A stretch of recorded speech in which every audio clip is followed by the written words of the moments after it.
दास उइके जी, आपका अभिनंदन है, आपका स्वागत है। इस अवसर पर हमारे लोकप्रिय मंत्री और ये इस पूरे कार्यक्रम के व्यवस्था के और बाकी बातों के सूत्रधार स्कूल एवं परिवार मंत्री माननीय राव उदय प्रताप सिंह जी, इस अवसर पर यहाँ के पूर्व मंत्री माननीय कमल पटेल जी, माननीय कमल जी यहीं से हमारे स्कूल जीवन के, कॉलेज जीवन के, विद्यार्थी परिषद के कई कारण से हरदा से मेरा इनका संबंध रहा है। हमारे एक और अतिथि माननीय विधायक रामकिशोर दोगने जी, इस अवसर पर जिलाध्यक्ष माननीय राजेश सिंह वर्मा जी, जिला पंचायत अध्यक्ष हरदा गजेंद्र शाह जी, सचिव शिक्षा विभाग संजय गोयल जी, पूर्व विधायक संजय शाह टिमरनी जी, हमारे छोटे भाई और लोकप्रिय नेता हैं, दर्शन सिंह गहलोत जी, जिला पंचायत के उपाध्यक्ष, और इस अवसर पर हमारे इस पूरे क्षेत्र के सभी आगंतुक भाई बहनों, प्यारे बच्चों, आप सबको प्रणाम करता हूं, आपका नमस्कार करते बधाई देना चाहता हूं। नर्मदा महारानी का आशीर्वाद वाला पूरा क्षेत्र और नवरात्रि का महीना चल रहा है, तो एक बार जयकारा लगाए, बोलिए नर्मदे महारानी की। क्या धूमधाम से हमारे बच्चे बैठे हैं और नवरात्रि का समय है।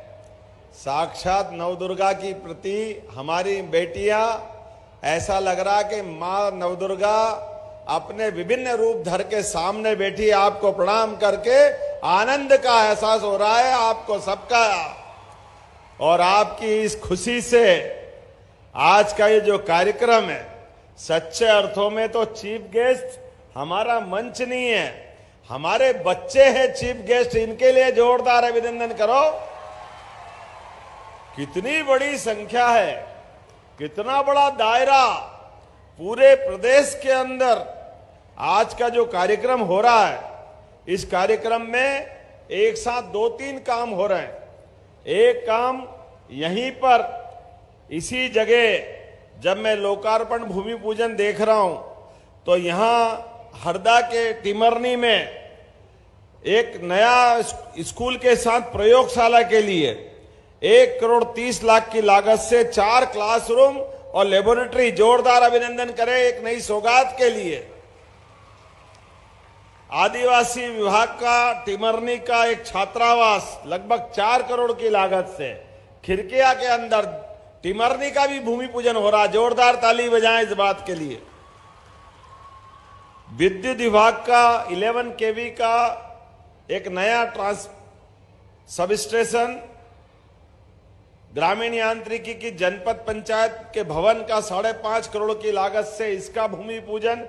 जब मैं बोलता जा रहा हूं तो थोड़ा अभिनंदन भी करते जाओ ये नई सौगातों का। और खिरकिया में नवीन जनपद भवन, ये खिरकिया इसी का गांव का नाम है, इसी का है, तो ताली वाली बजा के बताए तो मालूम पड़े, नहीं तो कहां से मालूम पड़ेगा। जब मैं आपके बीच में सौगातें दे रहा हूं, एक हॉस्पिटल भी मिल रहा है लगभग 3 करोड़ की लागत से, जोरदार अभिनंदन करें। बहुत सारी उपलब्धियां हैं। मैं आज के इस अवसर पर यहां जब आपसे बात कर रहा हूं, तो ये नवरात्रि के साथ इतने सारे बच्चे और बच्चों की संख्या बताई मंत्री जी ने, लगभग 8.5 लाख बच्चे और 20,000 स्कूलों में। कितना सौभाग्य हमारा, हमारे नए इस दौर के परिवेश में इतना बढ़िया भव्य भवन, स्कूल कैंपस देख के आनंद आ गया। ऐसे प्राइवेट स्कूलों के लिए भी जोरदार अभिनंदन करें, अपने विद्यालयों के लिए। शिक्षा में ये बघेल जी का स्कूल है, और ऐसे पूरे प्रदेश के अंदर लेकिन ये भी बात याद रखो, प्राइवेट स्कूल है तो क्या हो गया, हमारे सभी वर्गों के, कोई बात नहीं, परिवार में थोड़ी आर्थिक स्थिति कम होती ज्यादा होती है, लेकिन सरकार है ना आपके साथ, तो हर चौथे बच्चे को हमारी सरकार के माध्यम से प्राइवेट स्कूल में पढ़ाने की फीस हमारी सरकार दे रही है। जोरदार अभिनंदन करें इस मामले में। स्कूल वही, व्यवस्था वही, पढ़ाने की सारी बातें, लेकिन जो सक्षम है वो बाकी फीस वो भर दे, लेकिन थोड़ा सा कमजोर है तो सरकार थोड़ी कमजोर है, सरकार को पैसे देना चाहिए कि नहीं देना चाहिए हमारे बच्चों को आगे पढ़ाने के लिए।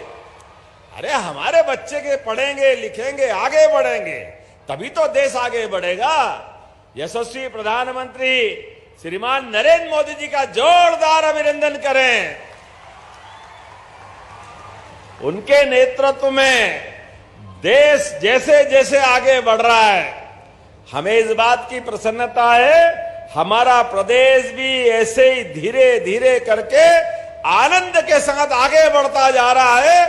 पूरे देश के अंदर मध्य प्रदेश की अब पहचान सबसे तेज गति से सभी क्षेत्रों में आगे बढ़ने वाले प्रदेश की पहचान बन रही है। जोरदार अभिनंदन करें अपने बढ़ते हुए इस संकल्प के लिए। कितने प्रकार की योजना चल रही है और क्या क्या जोड़ते जा रहे हैं। जैसे अभी हमारे राव उदय प्रताप सिंह जी ने कहा है कि हमारे बच्चों की फीस तो हम दे रहे हैं, लेकिन ये किताब कापी का ज्यादा खर्चा लगता है प्राइवेट सेक्टर में, तो कोशिश कर रहे हैं अगली बार कि आप बस्तों के अंदर रखने वाली किताबें भी सस्ती दरों पर देने का संकल्प ले रहे हैं। जोरदार अभिनंदन करें। अपने भविष्य की पौध के लिए एक एक रुपया उनके हक का उनके हाथ में आना चाहिए। इसलिए ऐसे सभी वर्गों में, वैसे तो बच्चे के लिए सबसे पहले गुरु माता पिता, उनका अपना परिवार में मिलने वाला आश्रय और आनंद, दूसरे माता पिता की तरह होते गुरु, जिनके माध्यम से वो उनकी बाकी जीवन की शिक्षा के माध्यम से जिंदगी बदलने का काम करते हैं। जो बच्चे स्कूल में आते हैं, पढ़ते लिखते आगे बढ़ते हैं, वो नरेंद्र मोदी बनते, अब्दुल कलाम आजाद बनते। जोरदार अभिनंदन करें बदलते दौर में। और आज के दौर में नहीं, आदिकाल से हमारे लिए कई उदाहरण भरे पड़े हैं। भगवान राम पिता महाराज दशरथ के महल में अपनी जिंदगी खूब आनंद के साथ शिक्षा दीक्षा के साथ आगे बढ़ रहे हैं, लेकिन राम राज्य लाने में गुरु विश्वामित्र ने भविष्य की पीढ़ी को मजबूत बनाने के लिए अपने द्वारा दरबार में जाकर के भगवान राम और लक्ष्मण को मांगा। महाराज दशरथ ने कहा कि आपको राक्षसों से कोई कठिनाई है तो मैं सेना दे देता हूं। उनने कहा नहीं, ने कहा मैं खुद चलता हूं। बोले आप भी नहीं, केवल आपके राजकुमारों को दीजिए। और हमने देखा है राजकुमारों को लेके विश्वामित्र जी गए जंगल में, राक्षसों के जिनके आतंक थे, दोनों बच्चों को साथ ले गए, सेना को साथ नहीं ले गए, रथ में नहीं ले गए, जंगल और बाकी जनता से परिचित कराने के लिए वन के अंदर हड्डियों को ढेर दिखाते हुए बच्चों ने पूछा ये किनके ढेर हैं? उन्होंने कहा ये ऋषि मुनियों के ढेर है। ये किसका आतंक है? उन्होंने कहा मारीच, सुबाहु, त्रिजटा, ऐसे कई राक्षस यहां आतंक कर रहे हैं। बच्चों को इस बात का सुनकर के उनका पौरुष जगाने का काम विश्वामित्र जी ने किया और यहीं से भगवान राम की श्री राम बनने की तरफ का संकल्प पूरा होता है। हमारे लिए राम अलग से एक रूप में आते हैं। बोलो जय जय श्री राम। बाल रूपधारी राजकुमार न केवल राक्षसों का अंत करते हैं बल्कि और आगे बढ़ते हुए जब बच्चों ने अपने पुरुषार्थ पराक्रम से धाक बनाई तो जनक जी के दरबार में ले जाते। स्वयंवर हो रहा है, दुनिया के बड़े बड़े राजा महाराजा के बीच भगवान राम से परिचित होता दुनिया, और ऐसे में स्वयंवर में वो धनुष को तोड़ करके दुनिया में डंका बज गया। बोलो जय जय श्री राम। ये युवाओं की शक्ति पहचानने का मौका था। आ रहा है दशहरा, हम सब भगवान राम का वो पराक्रम देखेंगे। रावण तो बाद में मारा, रावण को लज्जित करने का काम भगवान ने माता सीता के स्वयंवर में करके दिखाया था। ये हमारा गौरवशाली अतीत है। ये बच्चों का पराक्रम है, पुरुषार्थ है। ना केवल स्वयंवर जीता बल्कि माता जी को अपना करके जीवन भर सिया राम के माध्यम से जाने गए। ये माता के आधार पर हमारी संस्कृति की परंपरा है। जब तक राधा जी नहीं बोलो कृष्ण कन्हैया प्रसन्न नहीं होते हैं। जब तक सीता जी का नाम नहीं आए, भगवान का राम का नाम पूरा नहीं होता है। बोले जय जय सिया राम। और पार्वती जी का नाम नहीं बोलो तो खाना ही नहीं मिलता है। नमः पार्वती पते हर हर महा। क्या आनंद आता है ये हमारी संस्कृति में। माता बहनों का ये जो आशीर्वाद मिलता है, कभी किसी से कोई तुलना हो सकती है क्या? लेकिन ये नालायक कुछ लोग हमारी माता बहनों का अपमान करते हैं। हम लाडली बहनाओं को पैसे देते हैं, उनकी जिंदगी में मदद करते हैं, तो कुछ नालायक कहते हैं कि ये बहनें शराब पीती है, ये पैसे नहीं देना चाहिए। बताओ शर्म आना चाहिए कि नहीं आना चाहिए उनको? हमारी माता बहनें अपने जीवन में पूरे घर के अंदर सबको आनंद देने के लिए, माता बहनें अपने भाई को, पिताजी को, बुजुर्गों को, सबके लिए अपनी बची हुई थाली का खाना भी अपना उनको खिला करके आनंद महसूस करती। एक किसी को कष्ट हो तो एक एक पैसा बचा के रखा हो, वो पैसा अपने दवाई में, व्यवस्था में लगा करके खुश होती है। कभी माता बहनें उल्टा काम नहीं करती, लेकिन जिसकी दृष्टि टेढ़ी वो टेढ़ा देखता है।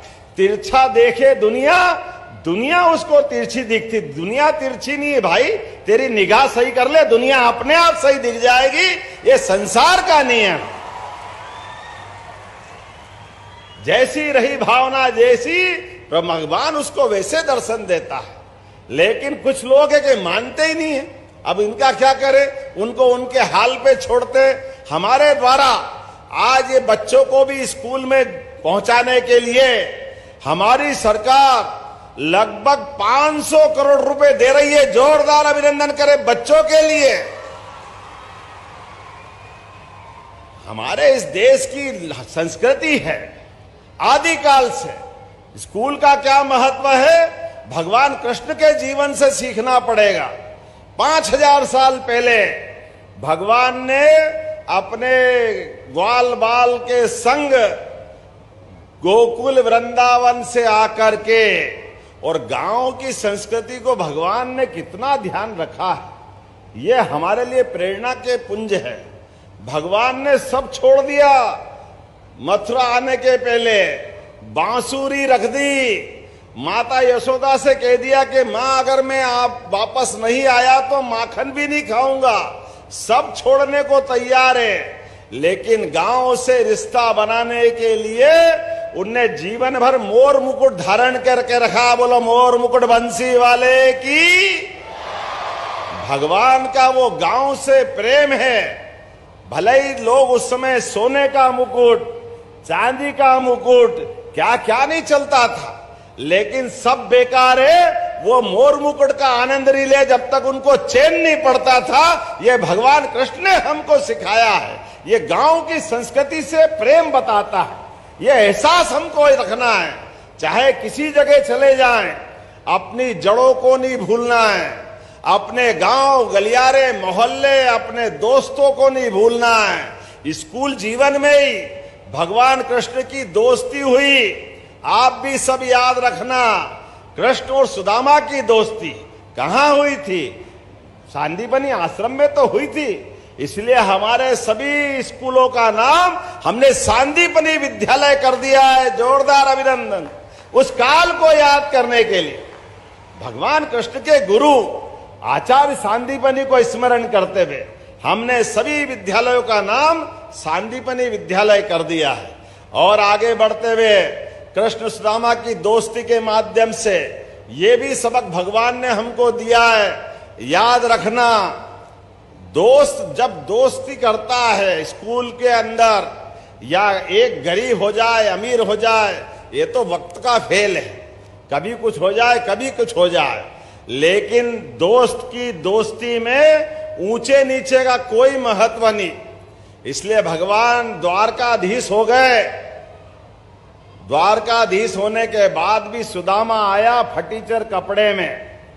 उस कठिनाई के दौर में हाथ में कुछ चावल के दाने लेकर के पोटली बना करके भगवान से मदद मांगने आया। भगवान ने उसके हाथ में कुछ नहीं दिया, क्योंकि अपने दोस्त की निगाह नहीं नीचे करना चाहते थे। पीठ पीछे पूरा महल बना दिया, उसको रातों रात करोड़पति बना दिया। ये भगवान ने हमको मौका दिया है।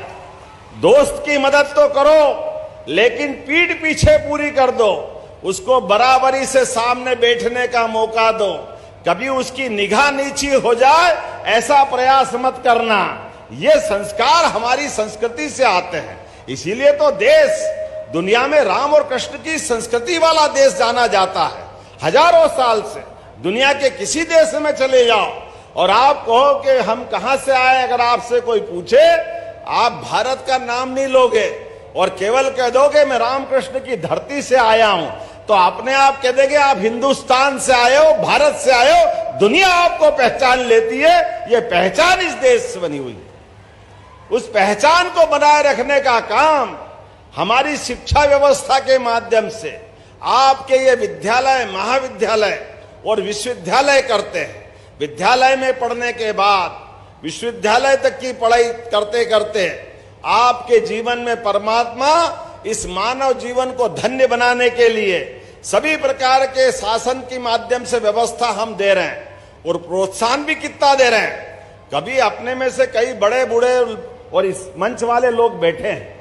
हमारे जमाने में स्कूल में आओ तो भवन भी नहीं मिलता था, बैठने के लिए टाटपट्टी घर से लाना पड़ती थी। लाना पड़ती कि नहीं लाना पड़ती थी? कई लोग गवाह। उस दौर की कल्पना करो, जिस बोरे को लेके घर से आते थे, बारिश हो गई तो वही सिर पे लगा के अपने को आना पड़ता था। अब बच्चे भाग्यशाली हैं। आज के जमाने के में देखो, कपड़े भी स्कूल से, किताब कापी भी स्कूल से, और 4 किलोमीटर से दूर घर हो तो साइकिल भी सरकार के माध्यम से। जोरदार अभिनंदन करो आज के दौर के बच्चों के लिए। बच्चे बड़े पढ़े, आगे बढ़े, सब प्रकार की व्यवस्था के माध्यम से। साइकिल तो मिल रही है, लेकिन 75% से ऊपर अगर हाई स्कूल और हायर सेकेंडरी में नंबर लिया है तो अब तो 25,000 का लैपटॉप भी दिला रहा है। जोरदार अभिनंदन करो, कितना दौर बदल गया। बच्चे को लैपटॉप नहीं दे रहा, आगे बढ़ने का पास दे रहे। जितना आगे बढ़े अपने लिए, परिवार के लिए, प्रदेश के लिए, देश के लिए, और जो स्कूल में टॉप आए उसको तो और गजब है। उसको तो इलेक्ट्रिक व्हीकल, बगैर पेट्रोल की गाड़ी पसंद करे तो 1,29,000 की, और पेट्रोल वाली है तो पेट्रोल वाली लाख रुपए से ऊपर की गाड़ी सरकार दे रही है। जोरदार अभिनंदन करो। स्कूटी देने का काम भी हमारी सरकार कर रही। क्या क्या नहीं दे रहे हमारे बच्चों को पढ़ाने के लिए। और भवन भी देखो, बड़े बड़े सांदीपनी विद्यालय 40-40 करोड़ के। छोटे छोटे गांव में ऐसा लग रहा कि ये भोपाल है, इंदौर है, उज्जैन है, ऐसे बड़े बड़े भवन मिल रहे हैं। आज बदलते दौर में शिक्षा का पूरा आमूल चूल परिवर्तन करते हुए इसके अंदर सारी सुविधा देने का काम हमारी सरकार के माध्यम से कर रहे हैं। आज जब मैं आपसे बात कर रहा हूं तो कितनी प्रकार की चीजें हैं। मां वीणा वादनी के आशीर्वाद से जब मैं आपसे बात कर रहा हूं तो ये मान के चलिए, ये फीस आपको स्कूल में जो जमा कर रहे हैं, ये एफडी हो रही है। एफडी आपके जीवन का फिक्स डिपॉजिट, पैसा सरकार का, लेकिन गारंटी आपसे चाहते आप पढ़ो लिखो, अपने समाज के काम आओ, प्रदेश के काम आओ और देशभक्त नागरिक बनो, ये अपेक्षा आपसे कर रहे हैं। ये पैसा आपके लिए दिया जा रहा है। ये फ्यूचर को बेहतर बनाने की एफडी है, भविष्य में आगे बढ़ने की एफडी है। और गरीब से गरीब आदमी, बड़ा अफसोस होता है, उसमें जरूर आपसे बात करना चाहूंगा। जब मेरिट वाले बच्चों से पूछते हैं, बच्चों आप क्या बनोगे, कोई कहता मैं डॉक्टर बनूंगा, कोई कहता मैं वकील बनूंगा, कोई कहता मैं इंजीनियर बनूंगा, दो चार तो मास्टर बनने की बात भी करते हैं, कभी कभी कुछ कहते हैं मैं पुलिस वाला बनूंगा। लेकिन जाने क्या होता है, 100 बच्चों को बुलाओ, उनसे पूछो तो कोई दो भी नहीं बोलता कि नेता बनूंगा। अरे भाई, दुनिया का सबसे बड़ा लोकतंत्र हमारा ये जनता के जनार्दन के माध्यम से। हम आदर्श बनाए नेताजी सुभाष चंद्र बोस को, जिन्होंने 1923 में आईसीएस, जो वर्तमान की आईएएस की एग्जाम यूपीएससी के माध्यम से होती है, उससे बड़ी परीक्षा पूरा भारत वर्तमान का, बांग्लादेश, पाकिस्तान, भूटान, अफगानिस्तान, पूरे देशों मिलाकर के एक परीक्षा होती थी। उसमें टॉप किया था नेताजी सुभाष चंद्र बोस ने अंग्रेजों के शासन काल में। लेकिन उन्होंने कहा कि मैंने इसलिए टॉप किया कि ये अंग्रेज कहते थे कि भारतीय लोगों में, भारतीय बच्चों में बुद्धि नहीं है, दिमाग नहीं है। तो उनने पास करके दिखाया और पास होने के बाद मार्कशीट फाड़ के फेंक दी और जनता की सेवा का मार्ग अपनाया। जीवन भर नेताजी कहलाए। जोरदार अभिनंदन करो उस गौरवशाली अतीत के लिए। नरेंद्र मोदी जी तमाम कठिनाइयों के बाद भी जब राजनीतिक क्षेत्र में आए तो उन्होंने कहा हमको राजनीति इसलिए करना है जिसके माध्यम से शिक्षा मिलती है स्कूल में। उनने उसको मंत्र बना लिया और वाक्य दिया, सबका साथ सबका विकास, सबका विश्वास और सबका प्रयास। जोरदार अभिनंदन करो, ये सबकी भावना है। इसी को तो संस्कृत में कहा है, सर्वे भवन्तु सुखिना सर्वे सन्तु निरामया। ये सारे हमारे वेद वाक्य इसी भाव के आधार पर है कि हम सबके कल्याण की कामना करते हैं, सबको आगे बढ़ने का मौका देते हैं। तो शिक्षा में हमको समाज जो दे रहा है, सरकार जो मदद कर रही है, आपसे वापस उसी तरह से दुनिया में भारत का मान बढ़ाने के लिए, मध्य प्रदेश का सम्मान बढ़ाने के लिए आप सरकार के दिए गए सारी सुविधाओं का उपयोग देश के साथ प्रदेश को कदम से कदम में ले जाने के लिए आगे बढ़ाइए। इसी भावना के आधार पर आगे बढ़ रहे हैं। अभी मेरे मित्रों ने भावांतर योजना की बात कही, उसके पहले गेहूं भी खरीदा था हमने। मुझे मालूम है हमारी भावना है, जो कहा वो करके दिखाया। 2425 रुपए एमएसपी था गेहूं का और हमने कहा भाव बढ़ाने के लिए हमारा बोनस भी मिलेगा। उस समय बोनस देते हुए तो 225 रुपया बोनस देकर सबसे ज्यादा दाम में हमने गेहूं खरीदा। खरीदा कि नहीं खरीदा? जोरदार अभिनंदन करो। 2600 रुपए क्विंटल गेहूं खरीदा।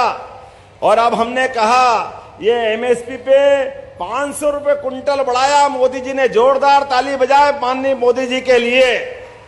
गए साल 448 रुपए का था सोयाबीन, अब की बार 5328 हुआ, 5300। और 5300 में भी हमने कहा किसान क्यों लाइन में लगे, क्यों जब जगह जगह हाथ जोड़े, तोल कांटे वाला परेशान करे, दलाल परेशान करे, माल ऐसा हो गया वैसा हो गया, जाने क्या क्या नाटक हो गया। हमने कहा सब नाटक बंद कर दो। पहले तो कहा कलेक्टरों से कि सब अपनी मंडी में ड्यूटी लगाएंगे, माल अच्छी से अच्छी कीमत में मिले, कोई बेईमानी नहीं होना चाहिए। ये काम हमारे प्रशासन के माध्यम से प्रदेश भर में कराने वाले हैं। उसके बाद भी कोई कारण से अगर सोयाबीन वहां पूरी ताकत से लगाने के बाद 5,300 की जगह 5,000 में खरीद ली या 4,800 में हो गई, 4,600 में हो गई, हमने कहा कोई चिंता मत करना, 4,600 उनसे ले लेना, बात का सारा पैसा सरकार आपको घर बैठे पहुंचाएगी, आपको पूरा पैसा मिलेगा। आपका जो अधिकार है 5,328 का, वो घर बैठे भावांतर योजना से पहुंचेगा। जोरदार अभिनंदन करें।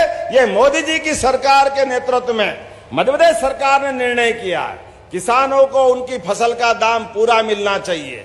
हमारे द्वारा हमारे पास किसानों के लिए देने में सरकार के पास कोई कमी नहीं है। अरे किसानों ने तो बनाई सरकार, ये हम भी तो किसान परिवार से आते हैं। अगर हम किसान का नहीं सोचेंगे तो किसका सोचेंगे?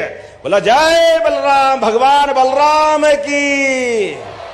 हमारे द्वारा तो एक एक योजना किसानों को लेकर के, और मूंग आपने कमल भैया याद दिला रहे हैं, मूंग में भी पिछली बार दिया कि नहीं दिया? जो गड़बड़ हो रही थी हमने सारा पैसा दिया, कोई पैसा बाकी नहीं रहने वाला है। लगातार एक एक करके सभी क्षेत्रों में हमारी सरकार इसी प्रकार से काम करती जाएगी। आज के इस अवसर पर बोलने के लिए तो बहुत कुछ है, लेकिन मुझे लगता है कि विलंब से आने की क्षमा भी चाहता हूं। लेकिन आपसे जब बात कर रहा हूं तो आज यहां पर खिरकिया में, खास करके यहां आपके बीच जब आया हूं तो मैं बहुत सारी बातें आज ही नहीं करूंगा, अगली बार भी आऊंगा। आना के नहीं आना अगली बार भी? ताली वाली बजा के बताओ। तो अगली बार पिछली बार यहां आया था तो कॉलेज देने की घोषणा की थी। एक नहीं 3 कॉलेज दिए, लॉ कॉलेज अलग, 2 कॉलेज अलग। जोरदार ताली बजाओ पुरानी व्यवस्था के लिए। और बम ब्लास्ट हो गए थे यहां पे, तो बड़ी दुखद घटना थी, लेकिन बम ब्लास्ट में हमने जितना बन सका एम्बुलेंस की लाइन लगा दी थी, लाइन यहां से वहां पहुंचाने के लिए कि सारे घायल को उनकी मदद करने का काम हमारा है। लेकिन उससे और आगे बढ़ते हुए इसी हरदा की धरती से एक नई योजना बनाई। हमने कहा कि अगर यहां से खिरकिया हरदा से इंदौर जाओ, भोपाल जाओ, नर्मदापुरम जाओ तो भी 2-3 घंटे से ज्यादा लगते हैं, 4 घंटे लग जाते हैं। ऐसे में अगर आग में कोई घायल है, जल गया, उसको पहुंचाए तो रास्ते भर में ही गड़बड़ हो जाती थी। तो हमने उसमें संशोधन कर दिया। हमारा प्रदेश का भौगोलिक एरिया बहुत बड़ा है, केवल हरदा नहीं, ऐसे कई दूर दराज के जिले हैं, छोटे छोटे स्थान हैं। ऐसे में कोई बड़ी घटना घट जाए तो उसको घायल को समय पे इलाज मिल जाए, उसकी जान बच जाएगी। वो जो घायल हुआ है वो किसी का पिता होगा, किसी का भाई होगा, किसी का पति होगा। व्यक्ति तो चला जाता लेकिन पूरा घर कीमत चुकाता है। ऐसे में उसकी जान बचाने की हमारी सबसे पहली प्रायोरिटी है। तो हमने कहा कोई बात नहीं, अभी तक तो सड़क से एम्बुलेंस आती थी, वो जान बचाती, अब हेलीकॉप्टर से एम्बुलेंस शुरू कर दी हमने प्रदेश भर में। हेलीकॉप्टर जहां हवाई पट्टी है वहां हवाई जहाज से, और जहां हवाई पट्टी नहीं है वह हेलीकॉप्टर से उसको केवल आयुष्मान कार्ड बना ले तो उसकी जान बचाने का काम 1 पैसा नहीं लगेगा। एक व्यक्ति को कलेक्टर और डॉक्टर 2 ही डिसाइड कर दे कि हाँ इसको पहुंचा करके, अगर इसको इंदौर पहुंचाना है, दिल्ली पहुंचाना, तो इसकी जान बच सकती है। तो ऐसे में 2 लाख लगे, 5 लाख लगे, 10 लाख लगे, सब सरकार देगी, उसकी जान बचा के हम मानते हैं किसी हालत में हम उसकी अधूरा नहीं छोड़ सकते। गरीब आदमी के लिए यही तो कठिन समय रहता है, इसी समय तो सरकार की परीक्षा होती है, यही तो नेतृत्व की परीक्षा होती है कि गरीब से गरीब आदमी की जान कैसे बचना चाहिए, होना चाहिए कि नहीं होना चाहिए। ऐसे एक नहीं बहुत सारी योजना है। मैं आज के इस अवसर पर आप सबको एक बार फिर आने वाले दशहरे की बधाई देना चाहता हूं। आपके बीच में बैठ करके, और जो आपने बात कही है, बात तो बहुत सारी है, लेकिन मुझे बताया गया है, पता नहीं क्या कारण हुआ है कि एक आशापुर हरदा मार्ग के लिए बताया गया था 71 किलोमीटर का, इस पे पुल भी बनाना है। मांडला मुहाल नदी पर रोड चौड़ा करना 10 मीटर का। करना है क्या इसका? बताओ, करना है क्या? उधर से आवाज नहीं आ रही बच्चों, करना है क्या? तो मैं बनाने की घोषणा करता हूं। जोरदार अभिनंदन करें। बहुत बहुत धन्यवाद। भारत माता की जय। बहुत बहुत धन्यवाद माननीय मुख्यमंत्री जी। सभी वर्गों के कल्याण की भाव आपके नेतृत्व में निहित है। जोरदार तालियां बजाएं। आज लगभग 500 करोड़ की राशि का अंतरण किसान कल्याण, गरीब, युवा, छात्र, सम्यक दृष्टि से मध्य प्रदेश को विकास की गति देने वाले माननीय मुख्यमंत्री जी। और अब जिला पंचायत अध्यक्ष आदरणीय गजेंद्र शाह जी से सादर आग्रह, आभार व्यक्त करें। आज के माननीय मुख्यमंत्री जी के इस जिले के प्रवास कार्यक्रम पर उपस्थित मंचासीन हमारे प्रदेश के सम्माननीय मुख्यमंत्री डॉक्टर मोहन यादव जी, शिक्षा मंत्री हमारे उदय प्रताप सिंह जी, पूर्व कृषि मंत्री सम्माननीय कमल पटेल जी, हरदा विधायक सम्माननीय रामकिशोर दोगने जी, राजेश वर्मा जी, जिला भाजपा अध्यक्ष श्री संजय गोयल जी, सचिव शिक्षा विभाग, एवं संजय साहा जी, पूर्व विधायक, एवं दर्शन सिंह जी गहलोत, सभी ने आकर इस कार्यक्रम में उपस्थित होकर कार्यक्रम की शोभा बढ़ाई। मैं जिले की ओर से उनका आभार व्यक्त करता हूं। जय हिंद, जय भारत। वाकई में माननीय मुख्यमंत्री जी के कर्मनिष्ठ और धर्मनिष्ठ भाव, जो अध्यात्म से नई पीढ़ी को एक अध्यात्म के जुड़े ऐसे भाव जिनके नेतृत्व में हैं, ऐसे कर्मनिष्ठ मुख्यमंत्री जी के लिए जोरदार तालियों से आप सब अभिनंदन करें।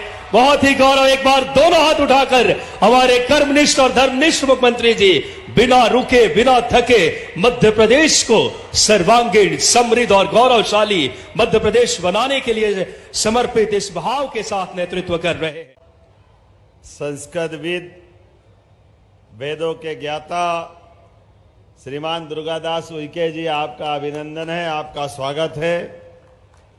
इस अवसर पर हमारे लोकप्रिय मंत्री और ये इस पूरे कार्यक्रम के व्यवस्था के और बाकी बातों के सूत्रधार स्कूल एवं परिवार मंत्री माननीय राव उदय प्रताप सिंह जी,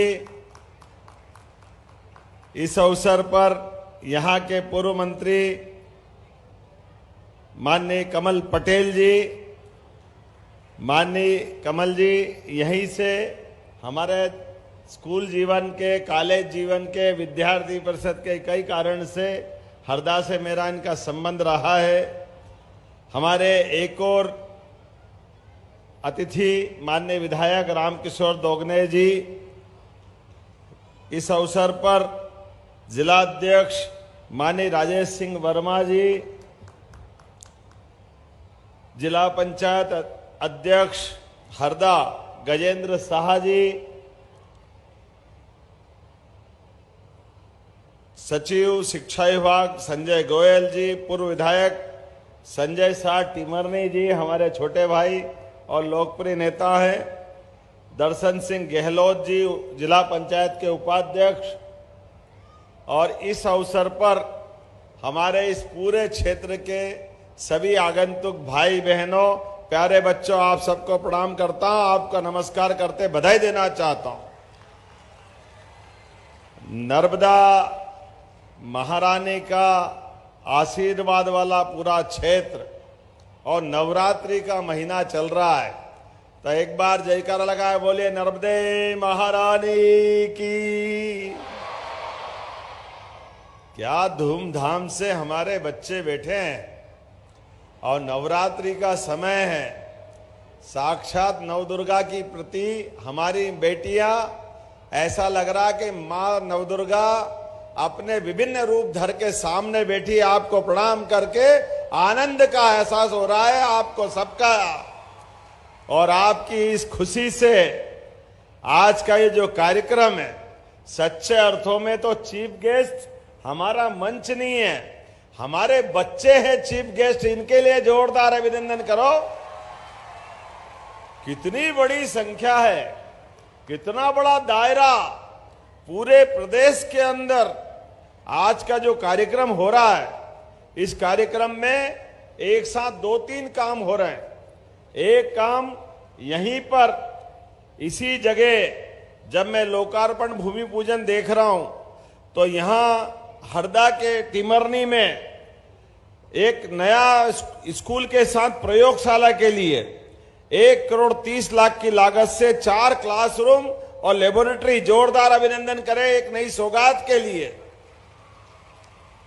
आदिवासी विभाग का टिमरनी का एक छात्रावास लगभग 4 करोड़ की लागत से खिरकिया के अंदर टिमरनी का भी भूमि पूजन हो रहा। जोरदार ताली बजाएं इस बात के लिए।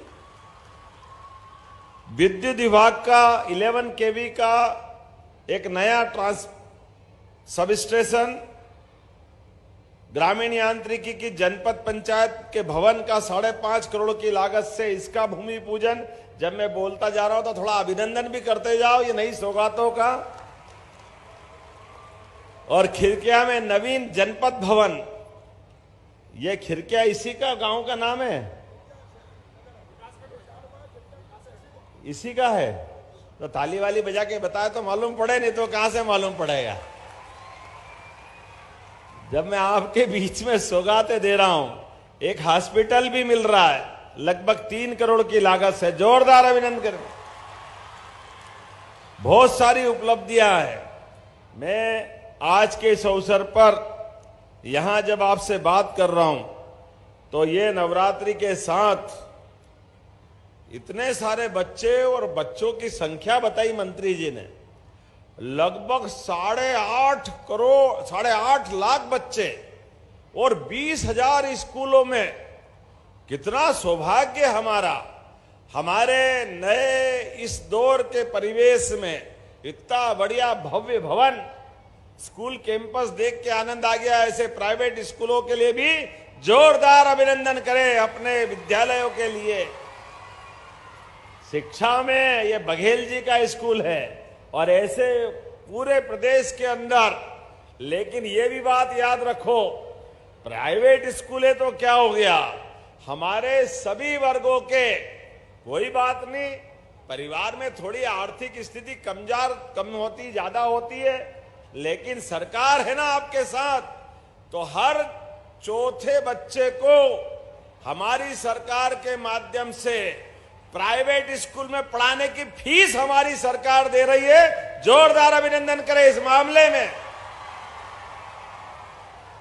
स्कूल वही, व्यवस्था वही, पढ़ाने की सारी बातें हैं, लेकिन जो सक्षम है वो बाकी फीस वो भर दे। लेकिन थोड़ा सा कमजोर है तो सरकार थोड़ी कमजोर है, सरकार को पैसे देना चाहिए कि नहीं देना चाहिए हमारे बच्चों को आगे पढ़ाने के लिए। अरे हमारे बच्चे के पढ़ेंगे लिखेंगे आगे बढ़ेंगे तभी तो देश आगे बढ़ेगा।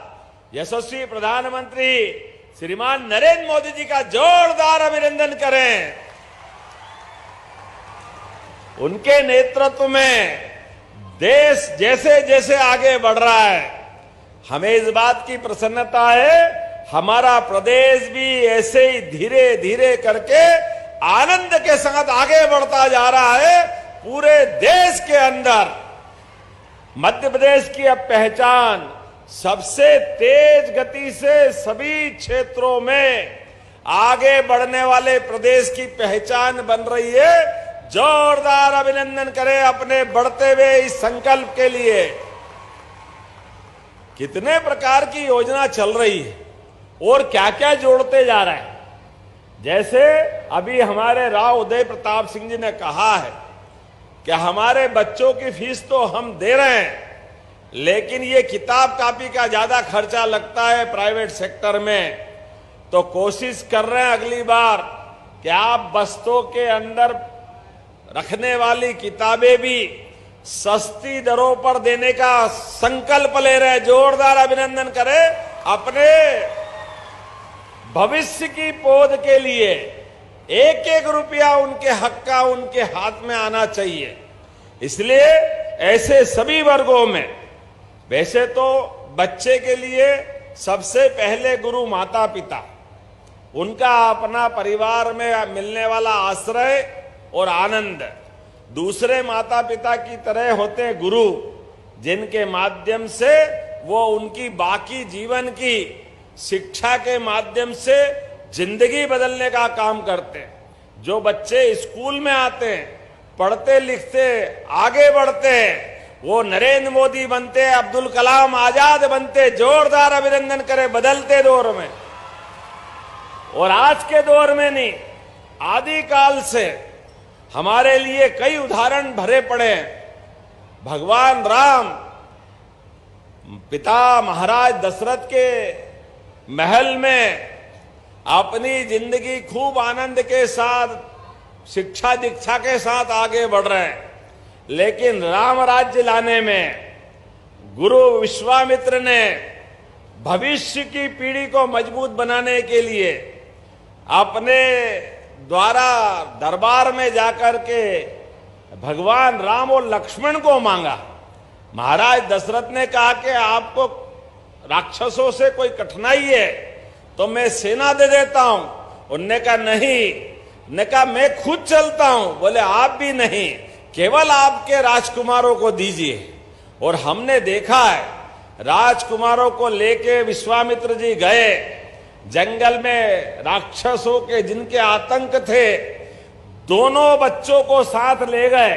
सेना को साथ नहीं ले गए, रथ में नहीं ले गए, जंगल और बाकी जनता से परिचित कराने के लिए वन के अंदर हड्डियों को ढेर दिखाते हुए बच्चों ने पूछा ये किनके ढेर हैं? उन्होंने कहा ये ऋषि मुनियों के ढेर है। ये किसका आतंक है? उन्होंने कहा मारीच, सुबाहु, त्रिजटा, ऐसे कई राक्षस यहां आतंक कर रहे हैं। बच्चों को इस बात का सुनकर के उनका पौरुष जगाने का काम विश्वामित्र जी ने किया और यहीं से भगवान राम की श्री राम बनने की तरफ का संकल्प पूरा होता है। हमारे लिए राम अलग से एक रूप में आते हैं। बोलो जय जय श्री राम। बाल रूपधारी राजकुमार न केवल राक्षसों का अंत करते हैं, बल्कि और आगे बढ़ते हुए जब बच्चों ने अपने पुरुषार्थ पराक्रम से धाक बनाई तो जनक जी के दरबार में ले जाते। स्वयंवर हो रहा है, दुनिया के बड़े बड़े राजा महाराजा के बीच भगवान राम से परिचित होता दुनिया।